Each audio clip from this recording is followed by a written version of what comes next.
Media get to eat too? Did you guys get some food? You get a paper, Chief Tony. Did you guys get the steak on this side or? Okay. We had a good sandwich too. Good afternoon, everyone, and welcome. Before we begin, we would like to acknowledge that we are gathered today on the traditional lands of the 4 nations which make up Maskwacis: Ermineskin Cree Nation, Samson Cree Nation, Louis Bull Tribe, and Montana First Nation. We would also like to acknowledge we are on Treaty 6 territory. First Nations peoples. Oh.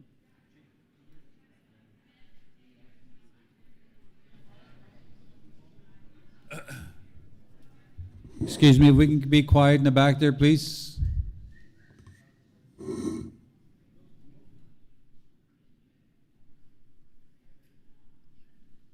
Thank you. First Nations peoples have marked this territory since time immemorial, including the Cree, Dene, Saulteaux, Anishinaabe, Nakota Sioux, and Blackfoot peoples. We also acknowledge this as the Métis homeland and the home of the largest population of Inuit south of the 60th parallel. Hello, and welcome to our distinguished panelists and to the local, national, and international journalists with us today. We hope you've had a moment to read through and take to heart the trauma-informed practices and information that have been provided to you in the media guidelines document. This will help guide your questions and inform your reporting during the papal visits. Here with us today are Elder, Knowledge Keeper, Survivor, and member of Samson Cree Nation, John Cryer. St. Anne's Residential School Survivor and Advocate, Evelyn Korkmaz. Ermineskin Cree Nation Chief Randy Ermineskin. Samson Cree Nation Chief Vernon Saddleback. Louis Bull Tribe Chief Desmond Bull. Grand Chief George Arkan Jr. of Treaty 6 and Chief of Alexander First Nation. Alexis Nakota Sioux Nation Chief Tony Alexis. Frog Lake First Nation Chief Greg Desjardins. After making their statements, the chiefs and survivors will be available for some questions. Questions will be limited to 1 per media organization. Microphones will be brought to you when you have a question. We have 1 for each side of the room. Please raise your hand and get the attention of our attentive microphone carriers. As time is limited, there may not be an opportunity to get everyone. However, this event is being recorded, and a link to that recording will be sent with statements and a media kit after the event. Now, a friendly reminder to please set all of your mobile devices to silent mode. And we will begin with a statement from Chief Randy Ermineskin.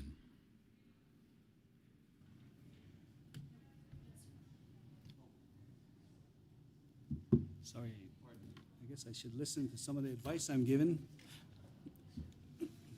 Tansea, nanaskum naga kio epe tagoteges pe sitaskoaiko gagagi pe snomagsitsik. Wawasenam sigasan.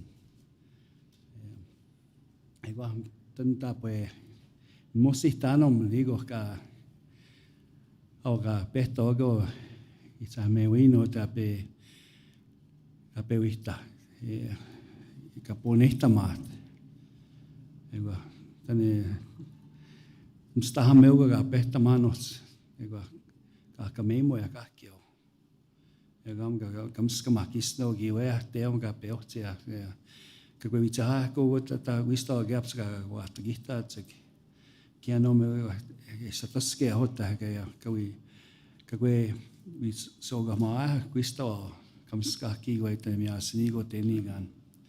Good morning, good afternoon, everybody. Sorry, my name is Chief Randy Ermineskin from the Ermineskin Cree Nation, and my Cree name is Wawasenam, and it means he who throws the light. I'm honored. One thing I want to mention, if you've seen the sign at the arena where, as one of the former commissioners, a member of our nation here in Ermineskin, Chief Willie Littlechild, mentioned that to us the other day that some chose not to be called survivors, but some chose to be called thrivers. So I'm one of them. So I'm so happy. But I feel just after today, the strength of our people, I was emotional up there. As soon as I got up there facing the people that came to hear an apology, my heart broke for just a pain for a little while in that moment. It was just a sense because I was sharing with my friends that came to visit last night that I sat there in memory of my late brother, Brian, who took his life when he was 17 years old in 1969. He attended the school here, and he just said, You'll never see me again. This is the last time you're going to see me. And sure enough, he did what he did.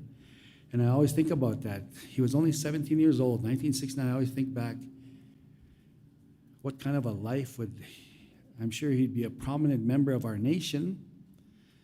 But we remember, and I sat there thinking about my parents, my mom and dad, my brothers have gone on. They went to school. They left this world without telling their stories. So that's something that really was remarkable for me because it was significant for me, I'll say, because it's I was, like I said, that's all I could picture going back and forth. And some of my former classmates that they're, like I said before, for some of you, about 80% of my former classmates are in their graves. I don't know what it is about that age group, but it happened. Something happened, and I promised them that I would be their voice. I promised them that I would go out there and tell us the truth. You know, it's about truth, justice, healing, reconciliation. But one thing that Willie talked about today is hope. We have to bring and encourage hope to our communities, and I think that's important for us. I don't know why I'm turning page. I'm not even reading the notes, but I'm so happy that all of you are here and just encouraged that our nation here has been in grief, and now many nations across North America that have been grieving because of the residential schools. And we have an opportunity and an obligation now, same with you as the media, to go out there and tell a story, the truth of what happened. And now we continue on with that journey. Ermineskin was one of the largest residential schools in Canada. I was reminded, in 1969, I stepped into the gym that's just behind me to the south. I came full circle. I attended the school here, and I always said to myself, I'm going to be a better teacher than these guys. I had a dream to be a teacher. I was getting tired of getting my ears pulled and slapped, and I was told I was never get anywhere, never accomplish anything. 3 degrees later, I'm gonna have my doctorate. I'm gonna be here, and I'm just. But I came and eventually taught at the school here. I became a phys ed teacher, and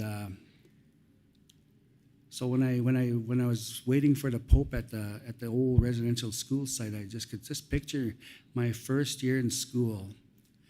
And halfway through in wintertime, we had to move to a new school. They tore that place down, but just the summer before I started school, they took the electric fence down. So that's the truth. So we think about that. Truth, justice, healing. Those are some of the things that I have to, as building blocks for my own life, I have to confront and figure out a way forward and continue to pray for our former leaders and continue to pray for our former members that we are representing here. We have an opportunity to do something, say something, but also take action on some of the things that we need to do. And as media, you have an opportunity to tell the truth as well. So I want to support everybody here. I'm thanking the chiefs that came to support and even the visiting chiefs and also members from the U.S. that are here that acknowledge that they weren't recognized in the U.S. as having some of the residential schools in their areas and in their communities, in their nations. We think about them and we have to encourage them. But thank you for coming, and I just mark this day as a significant event that a statement was made that the Pope said he was sorry. That is going to send a message across these lands, these waters, that as we go into the international politics and the scenes where the United Nations, where we've made a presence, but now they've heard it themselves. The world heard it. So thank you for being here, and I wish everybody well. Hi, hi.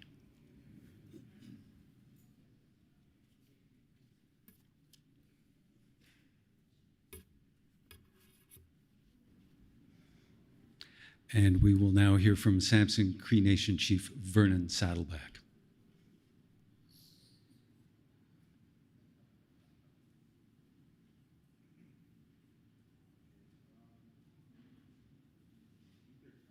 You turn it on. Oh, there we go. Sorry.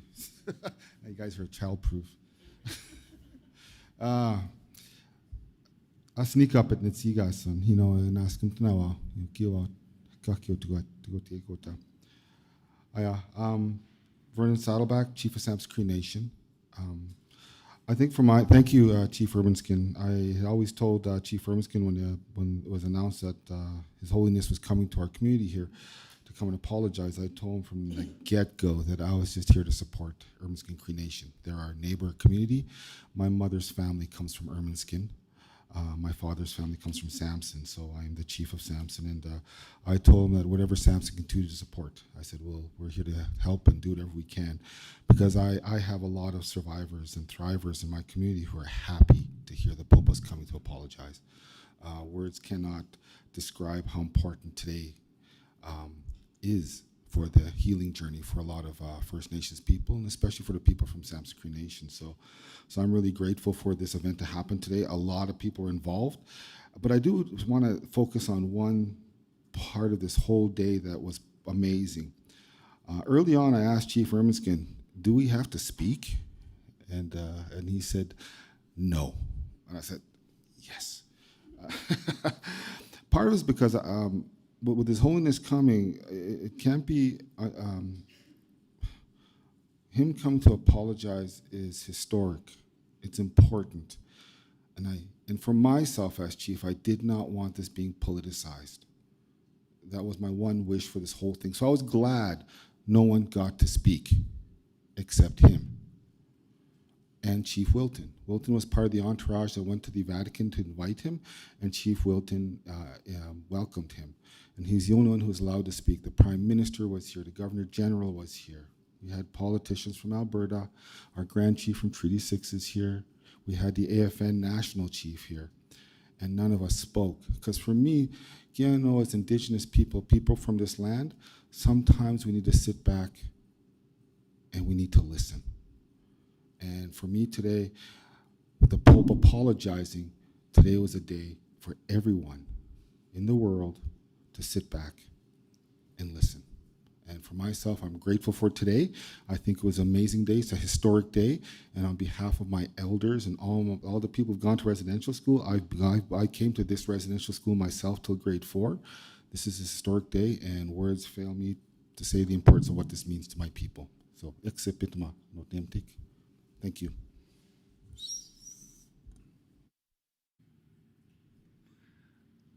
We will now hear from Louis Bull Tribe Chief Desmond Bull.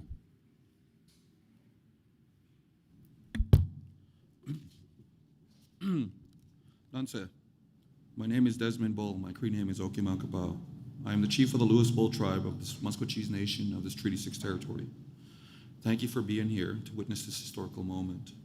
As children, many of us were robbed of our innocence in childhoods. We lost our language and our culture.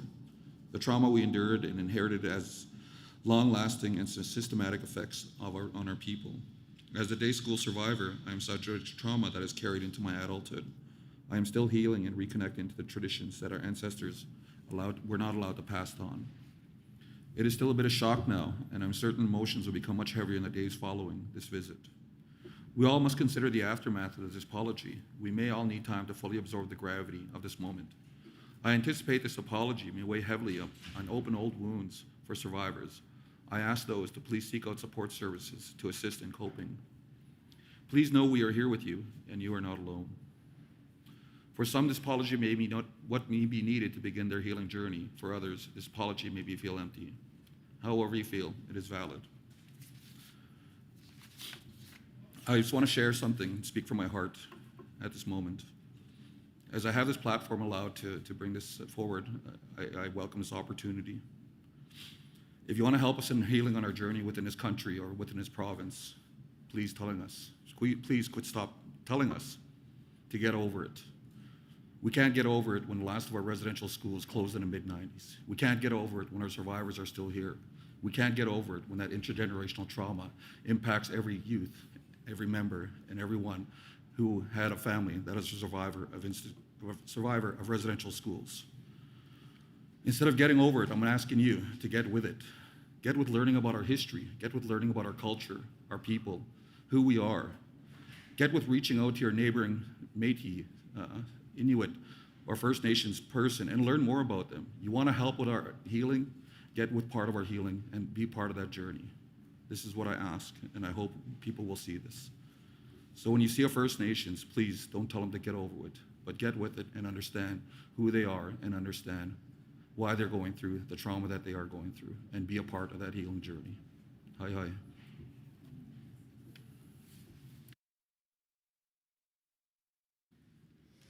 And now, Grand Chief George Arcan Jr. of Treaty 6 and Chief of Alexander First Nation. That's it. My name is George Arcan Jr. I'm the Chief of the Alexander First Nation and Grand Chief of the Confederacy of Treaty 6. Thank you, Chief Ermineskin, Chief Saddleback, Chief Bull, Chief Standing on the Road, for welcoming our guests from across the world, and more importantly, honoring our survivors by hosting this historic event. I would like to acknowledge our survivors, those seated at this table, the ones who were able to witness the apology in person today, those who are at home, and those who did not survive. What you endured in these institutions is unspeakable. I will never forget. We all must never forget. Know that you are loved, and I will do everything I can to advocate for the supports for you and our people. I hope the apology today was meaningful and help each person in their own way, in whatever way you were seeking.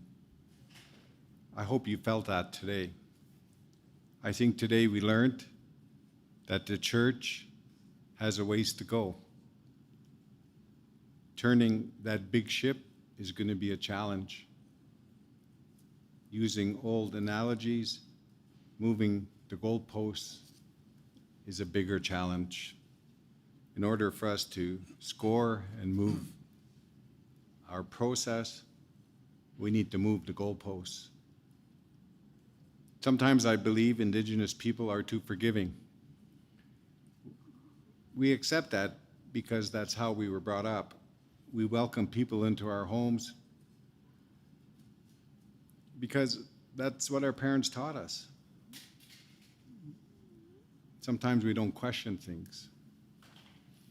In residential schools, our people were taught not to question authority and to be ashamed of who we are, to be quiet and be grateful of the opportunity to be more civilized by assimilating, not just by residential schools, but by numerous government policies and systems that were put in place to keep us down, to get rid of us. You can imagine, I hope, why I feel there needs to be justice. The wrongs of the past need to be righted. I see Pope Francis's apology today as only a first step in the Church making amends towards our people. After meeting with the Pope and hearing his words today, I believe there's a path forward together.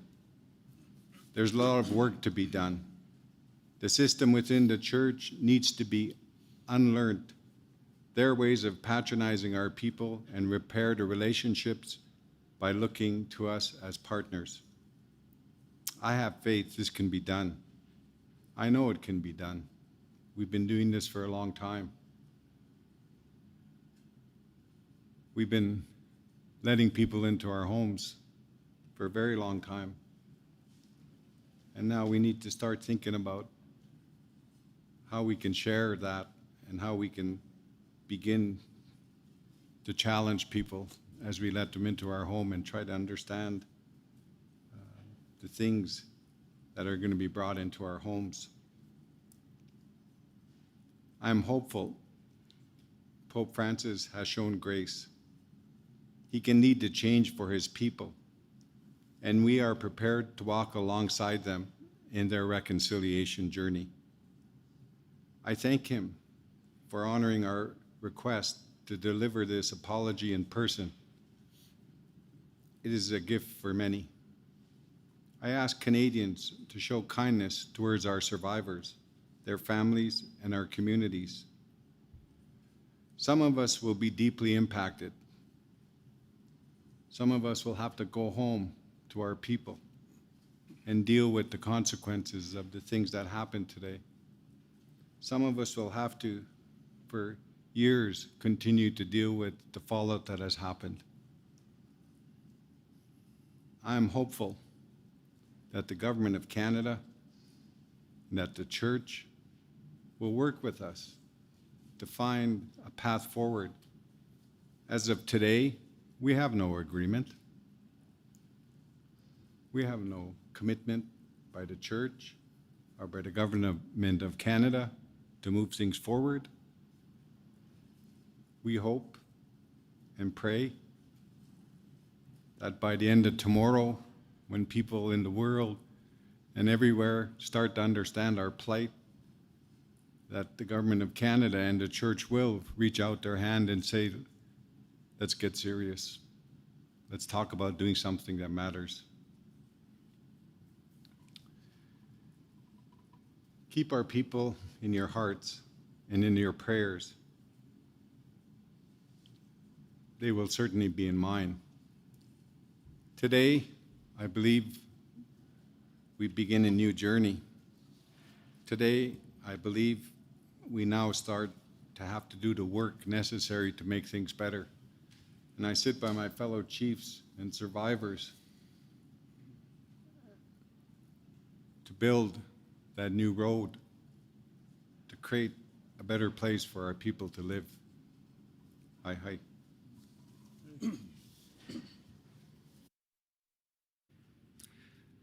We'll now hear from Alexis Nakota Sioux Nation Chief, Tony Alexis.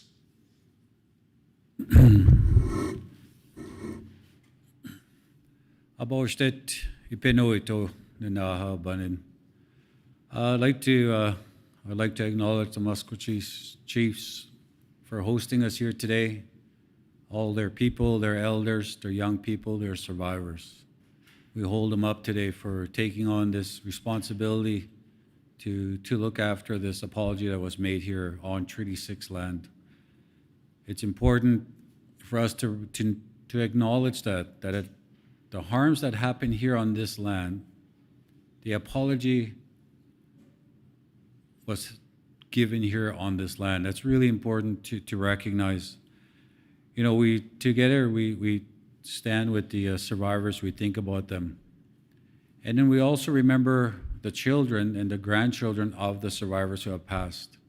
For them, as we approach this day, there was a sense of hope that this apology will bring healing to them immediately. It's unfortunate that that cannot happen. Pope Francis apologized, and for some of the people that we know in the audience who speak Spanish, what I heard was that when he said, "I'm sorry" in Spanish, it had more meaning. And that's just like us when we speak in our own language. It has more meaning, it has more depth, it has more content. And so, unfortunately, we couldn't understand that language, and we tried to utilize the English language to comprehend what really happened here today.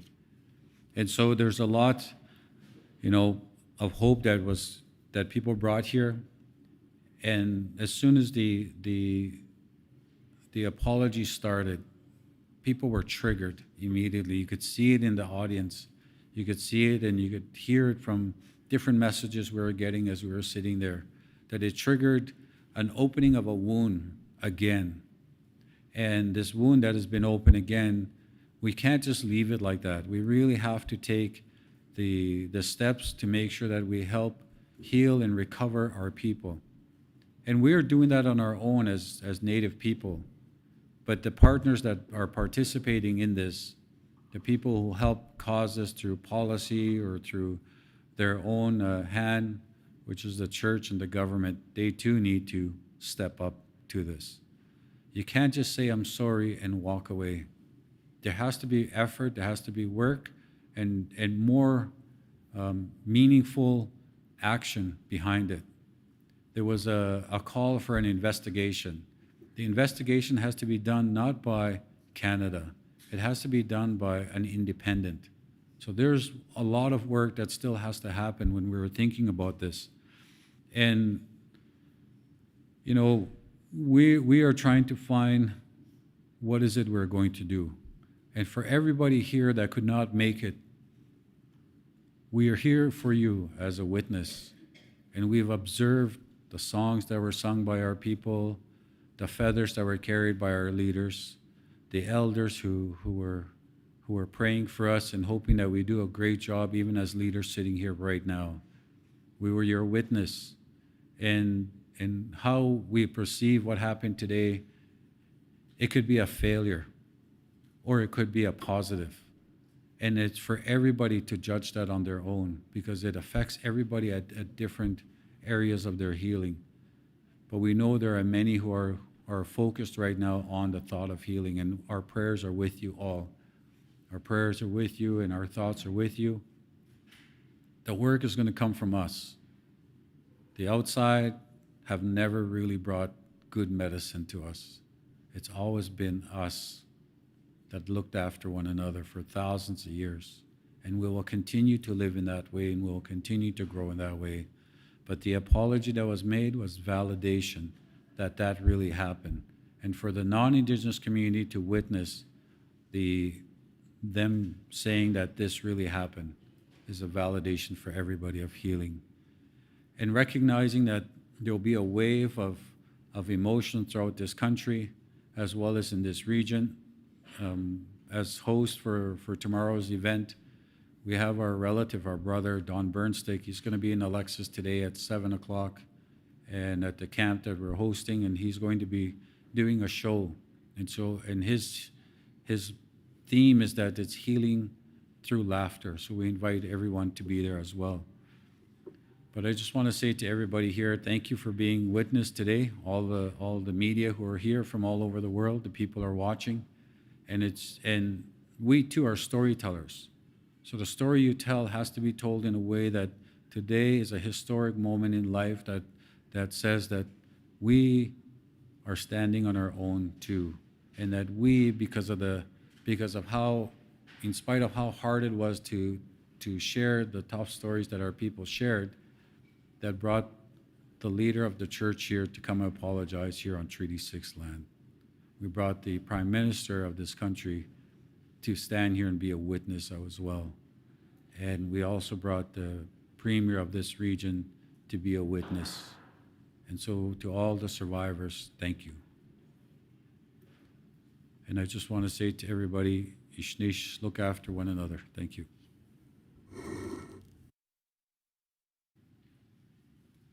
And now we will hear from Frog Lake First Nation Chief Greg Desjardins.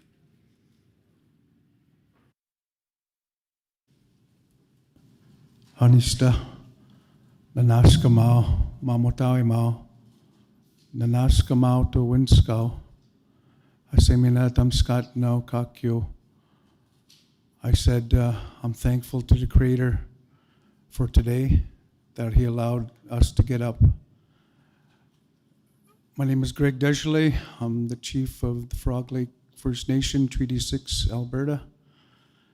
I come here, to support my mother, all the survivors, the host community, the four Maskwacis bands, and all the ones that didn't make it home. I think about them today. I think about the little children that wanted to be found here, that it started in Kamloops. I think about them. Maybe they were hungry, why they were found. Today, is a day, I guess, would be bittersweet. It's bitter in some people's minds and hearts. You could see it on social media. Some people are upset.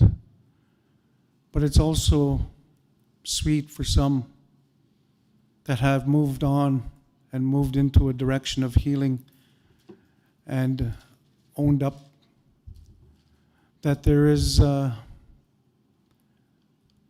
better life for our people out there. Even though our ancestors went through the social ills, the atrocities, the abuse, physical, emotional, verbal, sexual. I sit here amongst the chiefs and survivors, also some survivors in the room.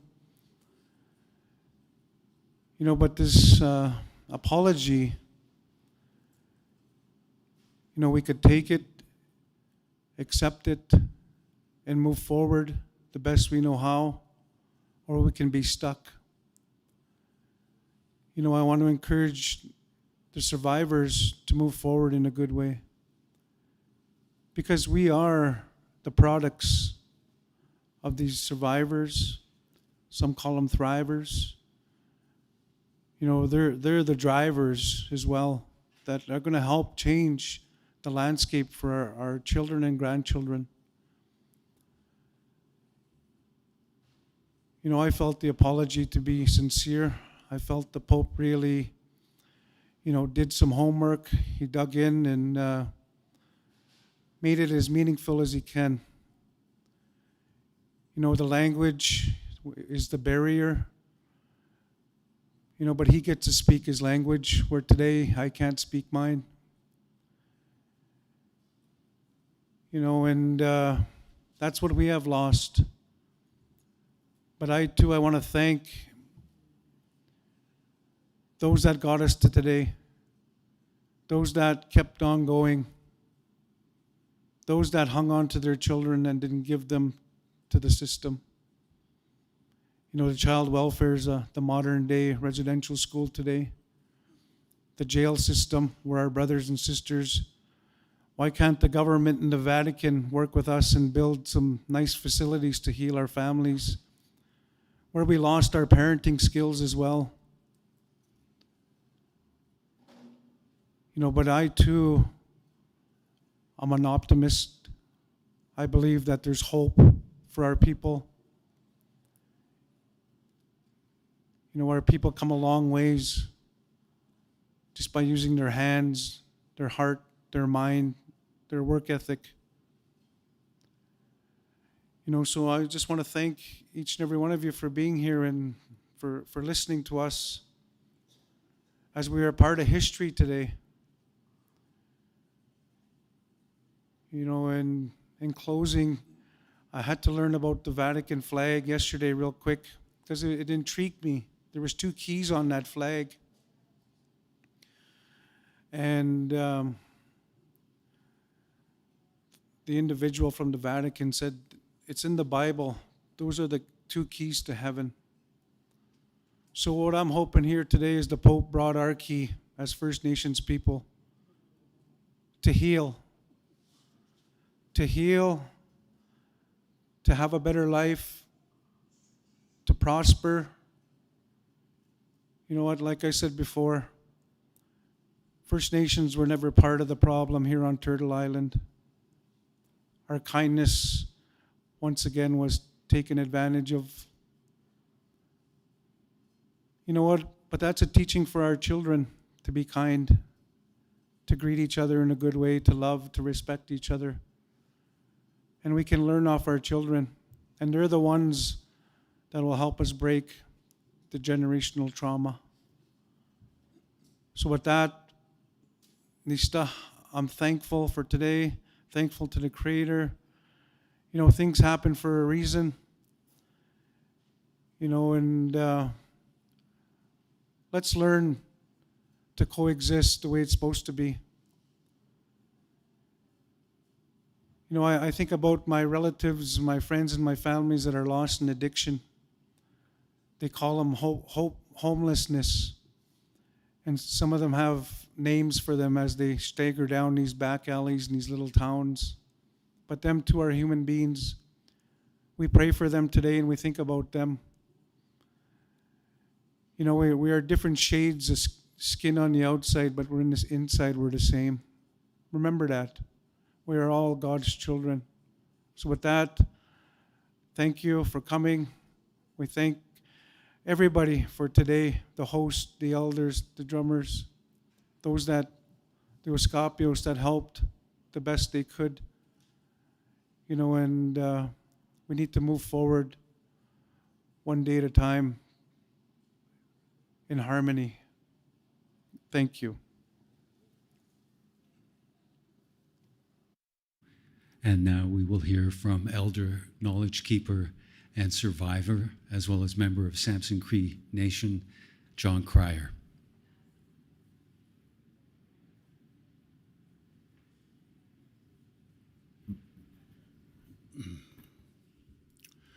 Tansa no ako magante kay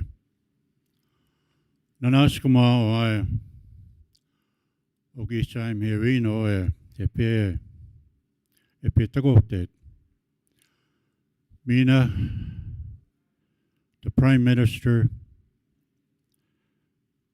the leaders in the country, the leaders in the city, Minogota, Nwako the leaders that sit at the table here. I have a lot of gratitude for them, and especially Willie. Chief Willie Littlechild. And I hope that he gathers strength. I hope wellness for him. And he has done so much work for our community. He has been such a leader. And so today, I listened to the Pope with the apologizing. And in my own experience as a survivor, in 1954, I was 6 years old when I first started school. I didn't know English at that time. I spoke my language, and I followed the traditional spirituality of my parents and grandparents. And when we were taught English, when we were taught the Bible, that I understood, and I heard that the language that we were speaking was not allowed, and what belief that we had in spirituality was the superstition, was the work of the devil. And in a way, a lot of us, we had to change. We had to believe that because we saw the abuse that happened. I saw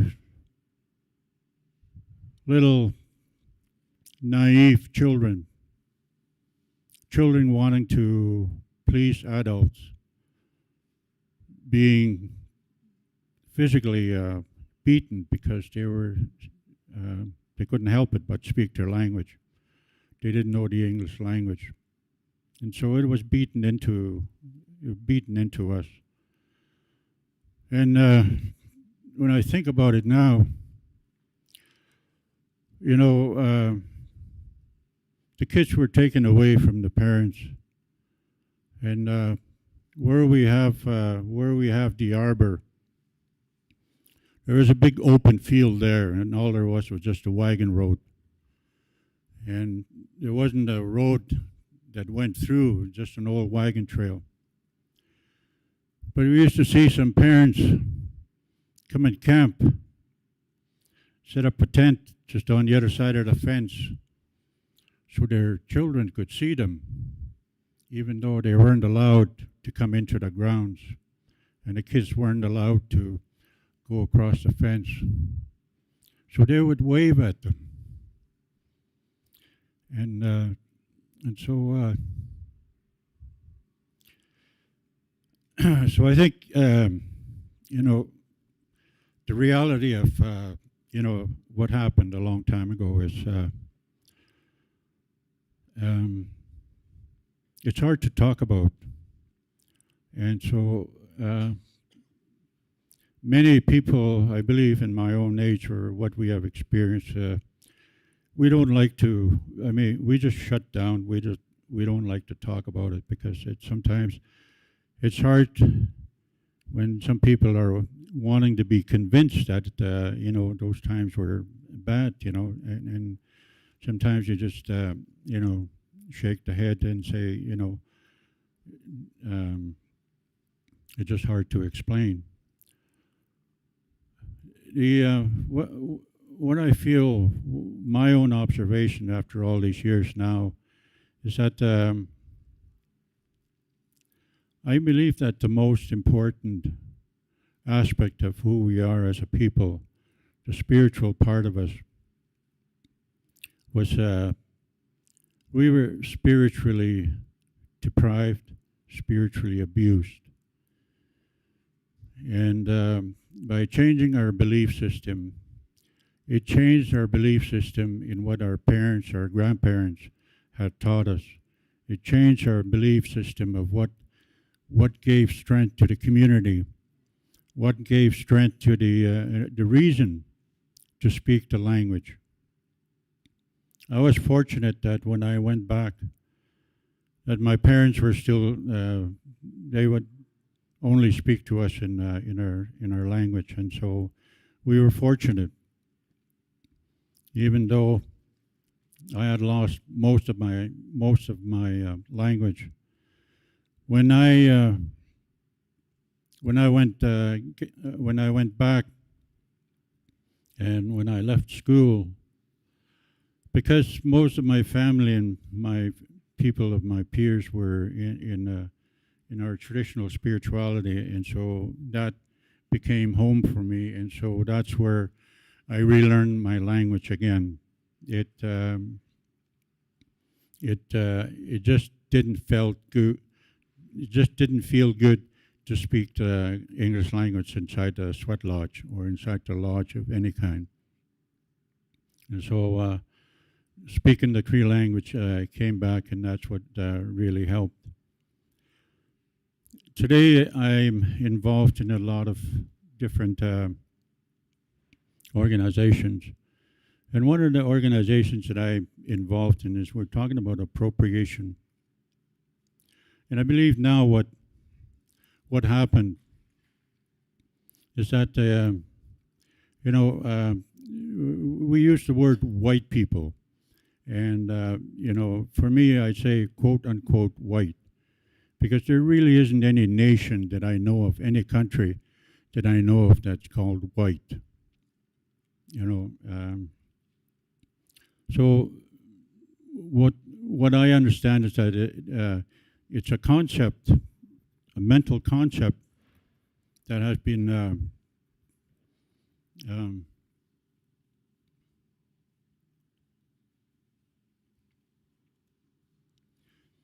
it's a mental concept of superiority of the descendants of European, based on skin color, that says that they're superior to the people, to the brown-skinned, red-skinned people in this continent or any other place, and I understand from reading history books. John A. Macdonald, came up with the residential schools, and with the idea that they were going to, educate, take the Indian out, and install the whiteness into the children for them to survive. It might have worked, but there's a certain spiritual loyalty that the children had to their parents, to their grandparents, to also a certain spiritual energy of saying who I am, Nia Nehio, Nia Nehio, and I cannot say I am a white man. I can only say Nia Nehio. I am a Plains Cree. And when I say that, I acknowledge my parents, my grandparents, all the people in my history, all the people in our history. We have survived on this land for, thousands of years. We are of this land. And when the settlers moved into the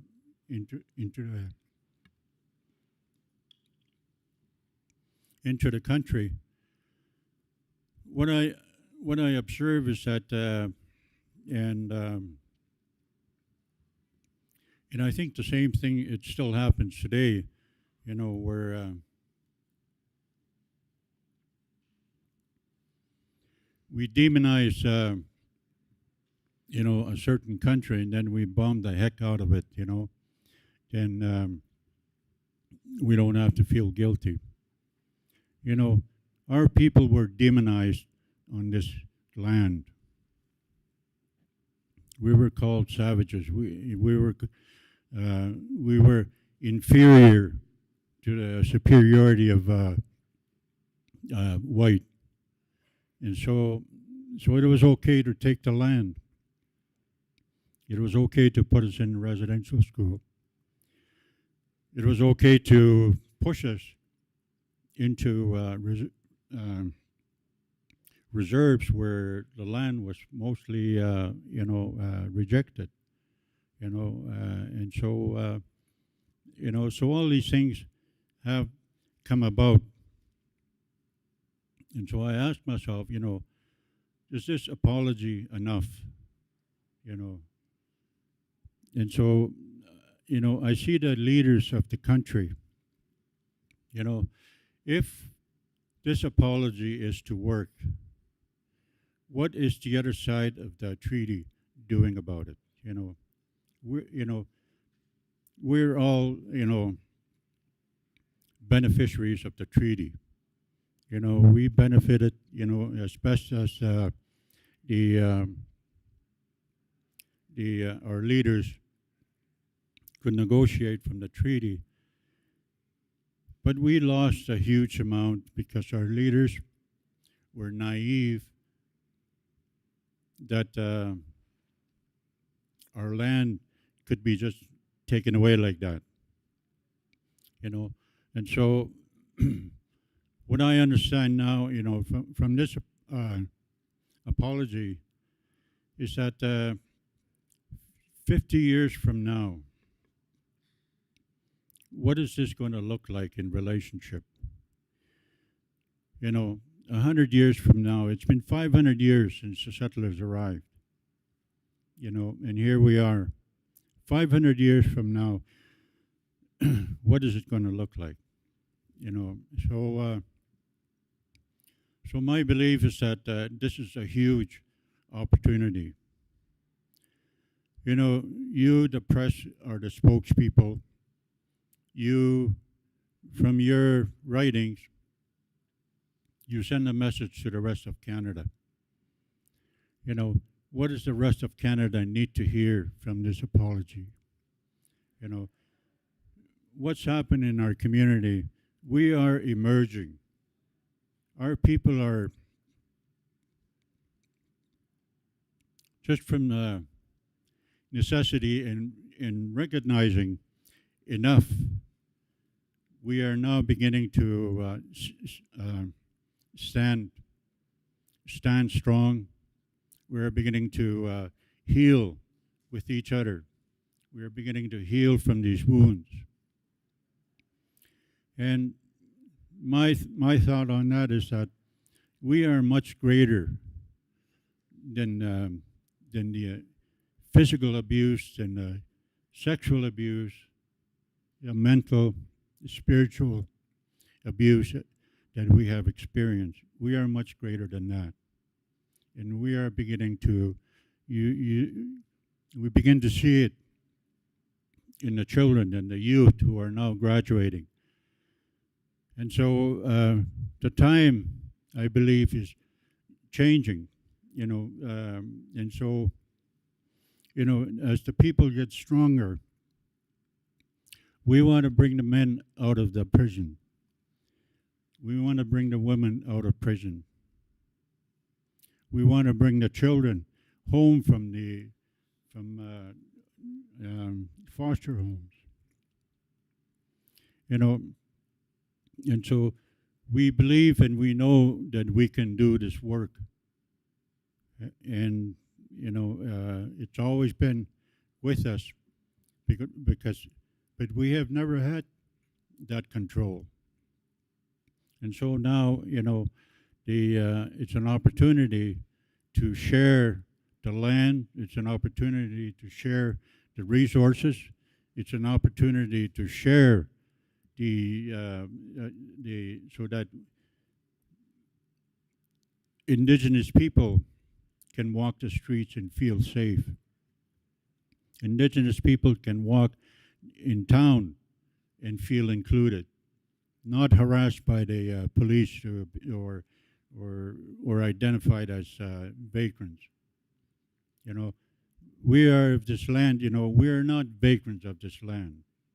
And so, this is the message that I get from the Pope. He has done his apology.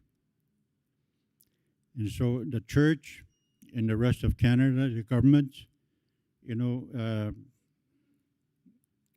while we're doing this work of healing, I'm expecting that they also, will be doing their work. After all, we're in this together. Excellent. Hi.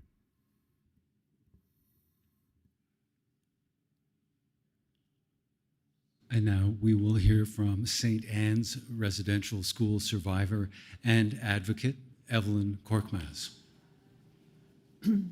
First, I would like to thank all the chiefs from Treaty Number 6 for welcoming me to their land, to allow me to hear the Pope's apology. Thank you very much. English. It's been a very emotional day for me as a survivor. I had my ups and downs, my hurrays, my disappointments, my wanting more and not getting it. I've waited 50 years for this apology, and finally today, I heard it. And unfortunately, a lot of my family members, friends, classmates, and members of my community that went to residential school were not able to hear it because they had passed on through suicide, alcohol addiction, suicide, sorry, said that, and other substance abuse or whatnot, because they could not endure or live with the trauma that they endured in these residential schools. Pope Francis said today that he wanted to walk, pray, and work with us, to seek justice, truth, and reconciliation. Today, I heard an apology. I was hoping to hear some kind of work plan, how he's going to reconcile, because reconciliation means many different things to many different people. St. Anne's residential school survivors have been fighting for 10 years in the courtrooms of Canada, and we have not sought justice.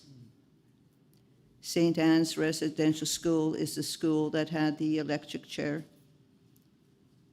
and a lot of my community members were put on this chair. That's torture. I have gone to the UN, to Geneva, Switzerland, 3 years in a row, 2018, 19, and 20. And I was planning to go in 2021, but COVID hit, so I stayed home. I spoke to the UN and asked them to respect the rights of our Indigenous people in our own country. This is our country. We welcomed you to our country, and we were shown disrespect. That's not right. No other country would put up with that.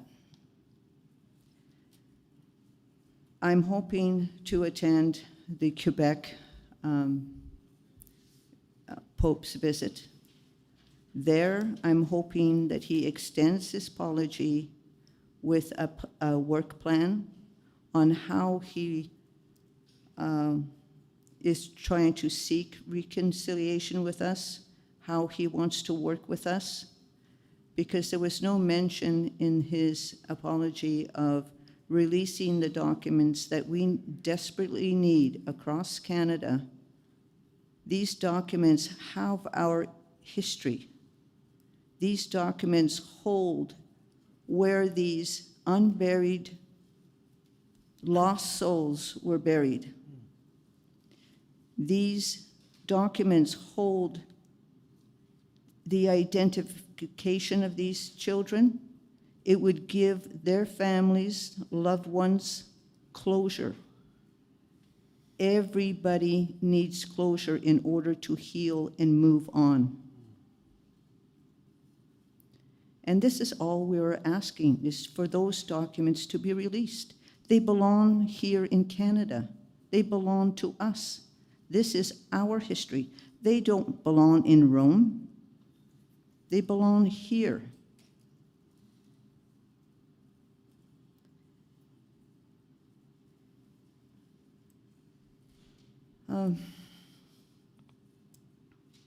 It's just very overwhelming because I've waited 50 years to hear this apology. And finally, the day has arrived.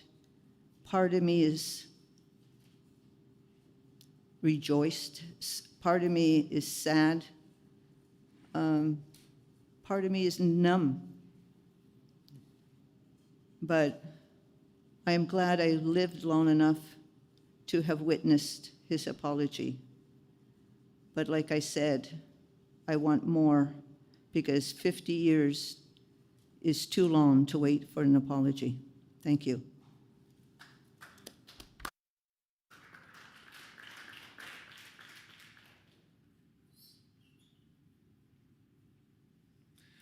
Thanks very much. We'll turn to questions now. If you have a question, please raise your hand and we'll have someone get a microphone to you.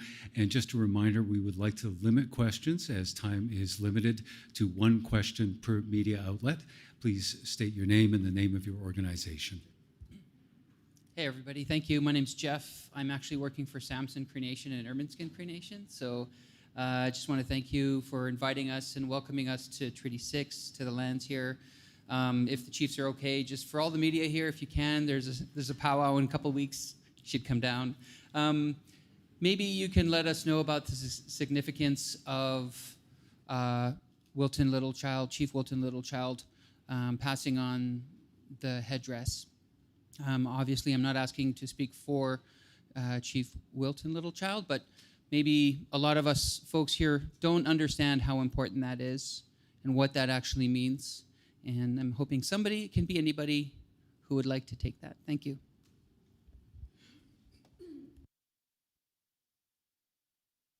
The giving of the headdress is honoring a man as the honorary chief and leader in a community.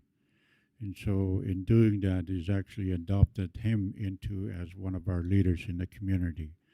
And so it's an honorary, it's an honoring of the man. It's an honoring of the work that he has done.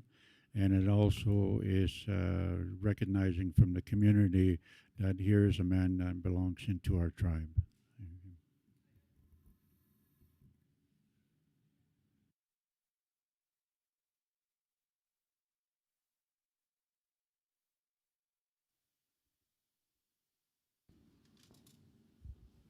Hi, my question's for Chief Randy Ermineskin. My name's Sarah Comadina. I'm with Global News. We talked a lot about just how raw this day was going to make people feel and has made people feel. But now that this day has come and is passing, what is next for supports and for people who did have those wounds reopened? Thank you.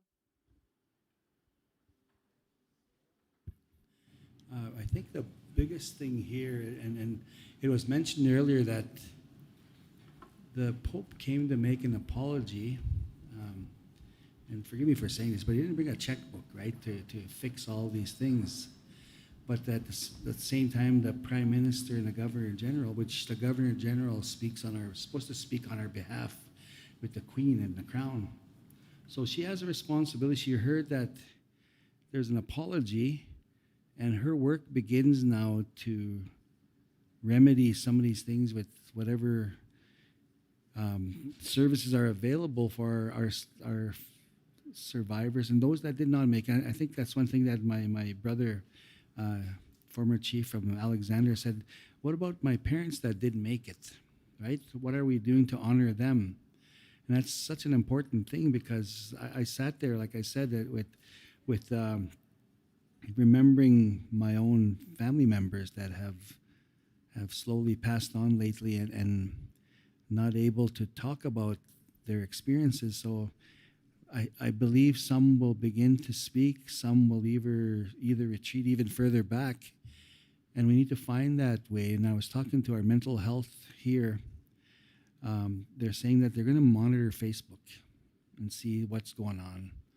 You know, I think that's a really good way of tracking. But right now, it's important that they have to come up with a plan. What do they need to do? You know, it's something where, well, 3-6 months is going to be good. It's not going to be. This is, like my sister said here, 50 years she's waited, and she's still not convinced that things are remedied. And what is it that we're looking for? Justice. That's what I want to know. I'll never know what my brothers went through, but I know something happened. So we need to find a way forward at the importance of finding solutions, but also not giving up till the individuals themselves are convinced that, hey, you know what, I feel a lot better today. But I didn't hear that today, right? And I don't think anybody thought about that as well. We just wanted to hear an apology, but now the work begins. And what is that work? So I'm hoping that our government leaders are listening, and that we need help, because a lot of people hung around after the Pope left, waiting for an opportunity to speak to somebody and hug somebody and embrace somebody. There's something happening, and what are we doing about it? And I think I'm hoping that the governments are listening.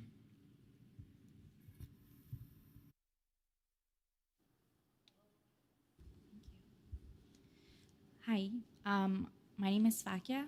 I'm a reporter with the Canadian Press. I was wondering if any of you can describe what happened after the Pope's apology. There was a woman who seemed like was singing "O Canada" in Cree, and I was wondering if you can translate what she said and what she was trying to say, maybe.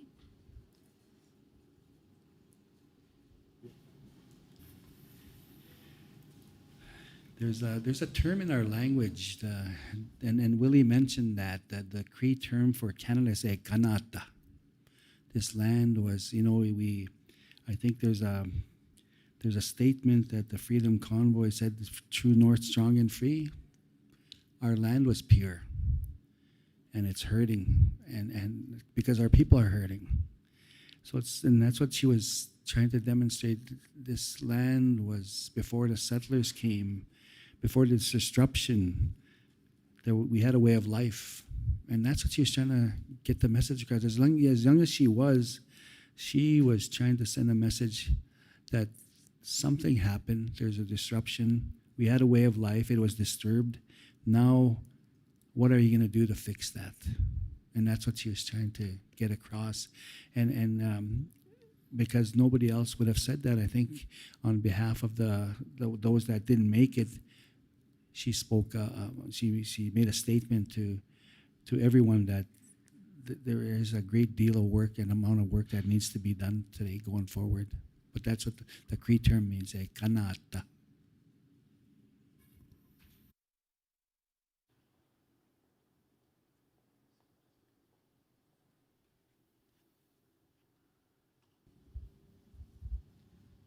Hi, I'm Chico Harlan from the Washington Post. As a journalist, my ability to interpret the way the Pope's words are received is very limited, so I put this question to you with that said. It was obviously a very personal apology, but when he had the opportunity to talk about the entity of the church, he would instead talk about many members of the church, and in that sense, he wasn't talking about the institution. So I wonder if you took note of that and whether that left you feeling that the aspect that aspect of the apology was a little wanting.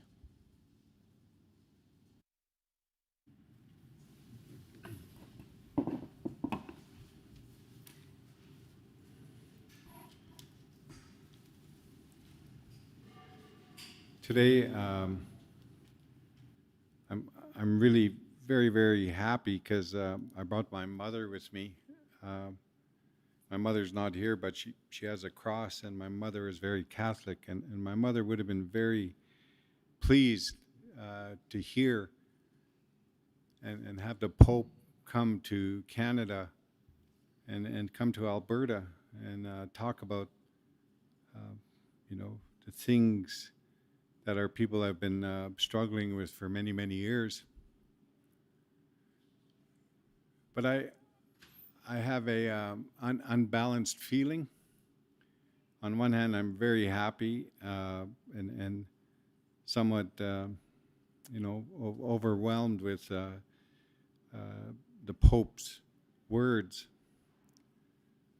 But on the other side, you start to think about the idea that the church, if you listen to the words, the church is not just him, it's the people in the church. And the people in the church also need to change their ways. And not just the priests and the people who teach, but the parishers, the people within the church, Canadians, as far as we're concerned, need to understand and take an education as to what has happened here and what has taken place, because there's still a lot of challenges that the communities have. We have too much drugs, too much alcohol, too much home breakups. We have too many children in care. I could go on all afternoon talking about all those things, and all those things were because of what happened to our parents and their parents when they went to residential school. Nobody's talking about that. And so even though my mother, bless her soul, was a good Catholic, they hurt her. And I have a hard time forgiving for that, because her parents were hurt. She told us stories where her father was sitting on a chair and people came in with this truck and drug her from under his chair and put her in the back of a truck to go to school. Who would allow that? None of us would allow that. Our children to be taken from us while we're sitting on a chair? We wouldn't allow that. And the humility of your children being taken away from you and not being able to do anything about it because the Indian agent and other people, the RCMP, have said, no, your children got to go. So we got some work to do. And I think we're ready to do that work. But we also need the church to help us change the people that are part of the church, because the church is a big part of what we are. Even still today at our midnight mass in my community last Christmas, and our priest only comes periodically, so word gets out. Our priest hadn't been there for about a month and was going to come to midnight mass, but he was going to do baptize. We had like 14 babies there of young people who I know do not understand what the Catholic Church did. But because their parents told them they had to be baptized, because their parents said this is the way we got to do things for your children to be good children, because that's what they learned. So we got to change some things. We got to fix some things. We got to have the church unlearn the things that they've learned and help us make the changes if we're going to be partners. If they want to survive in our communities, they got to change. Because some of us are going to make darn sure that our people are going to have a seat at the table. Our people are going to be part of the discussion, and we're going to be partners. Hi.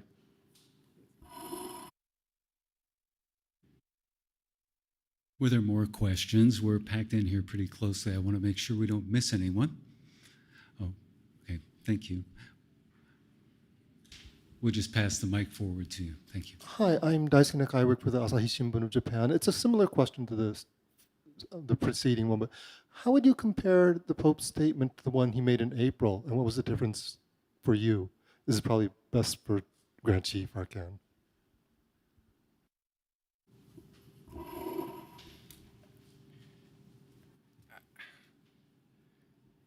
I think the Pope is trying.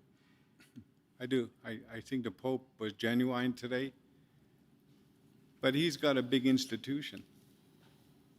And in order for him to move his people and change things, he's got a big challenge too. I think the Pope tried hard today to take on the weight of the church's wrongs. I think he tried hard to do that. Came so close to saying that the church is totally responsible for everything. I think, I believe what he said today was a lot deeper and stronger and much more heartfelt thought was put into this apology. And I'm really grateful for that. But he also mentioned a couple things that I think people need to recognize. One of them is that he talked about we got to work in partnership. We got to change things. He talked about the fact that the church needs to do some things to fix itself. And I hope that they do that. And he also, I think, wanted to send some messages to Canada and Canadians and talked about, you know, let's work together. Let's understand that the people have been here a long time. This is their country.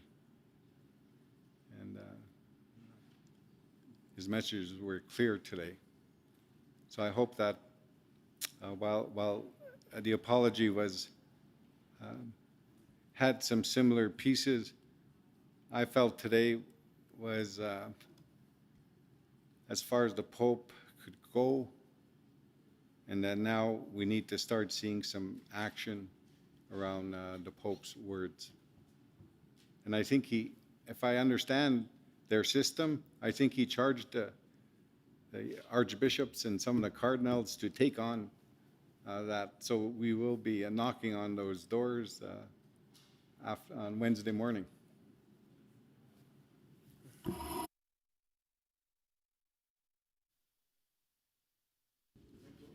Oh. Hi. Sorry, we have another question. Hi, that name is Margaret Mackay. I'm from Fort Smith, Northwest Territories. I represent News North newspaper out of Yellowknife. I too am a residential survivor and a 60 scoop survivor. The coming of this main event here in Edmonton was massive. I was at awe of everything, and you chief sitting at the front, the event was well planned and organized, so kudos to you all, and the food and your security, and also thank you for allowing us to come here.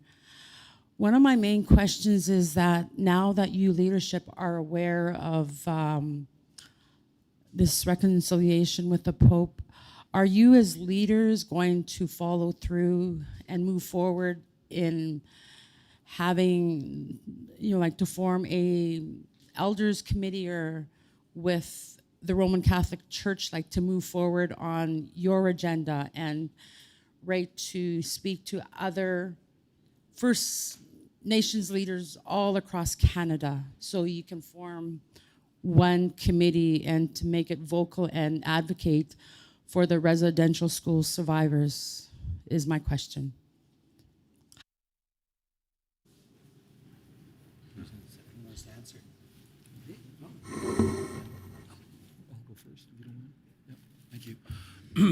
Thank you for that question. I think it's a very good question, especially in light of the events today.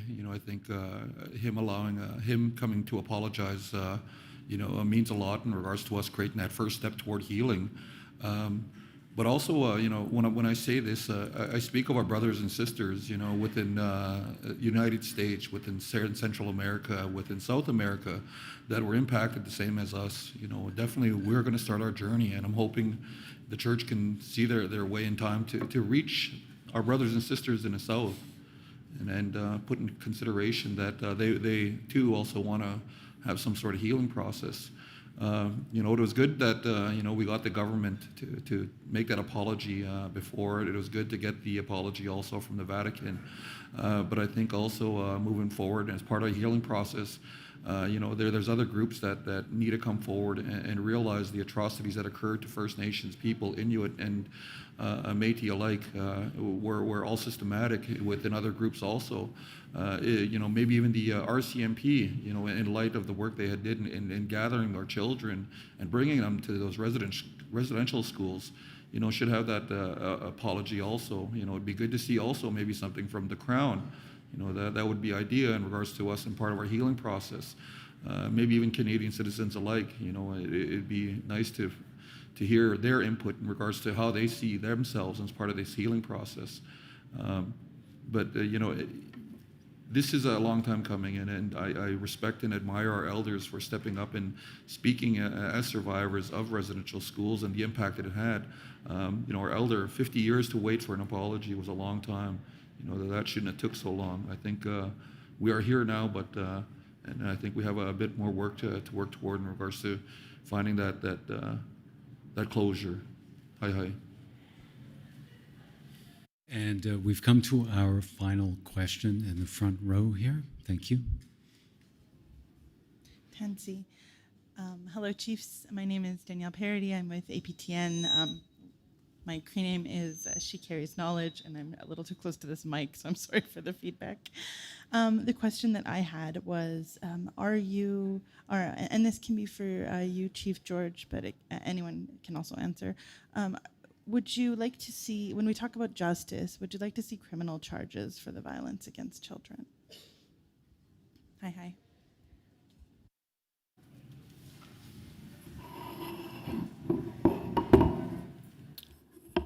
I just want to say, I believe it's a crime scene.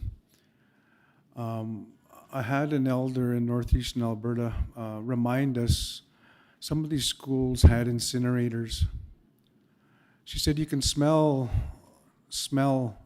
this funny odor of something burning, and you knew it wasn't good. Just imagine if the tables were turned and it happened to you. I'll call you my white brothers and sisters.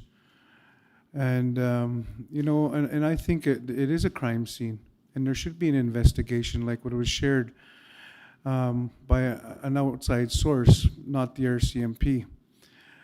And and I just want to share, the Pope too is a human being, and he was a child at the time, when this was going on as well, and for him to come, he's brave. To try and take that whole weight on his shoulders to try and make it all right. But it's going to take time. It's going to take time, and it's going to take generations for our people to heal. Because we lost a lot, and it's genocide in the land of milk and honey, which I call Canada, where we are a peace country, where when something goes wrong in the world, we're the first ones there. But yet we don't take care of our own backyard. And that's why First Nations are so far behind. Like all the programming, the infrastructure, the housing, the boil water advisories. Our people live in third world conditions across this country. Even that is not right. Where our people should have water is a human right. So I just wanted to share that. Yeah, I believe that there should be criminal charges, and that somebody should be charged, or maybe 2 or 3 organizations. Thank you. Thank you, everyone, for joining us.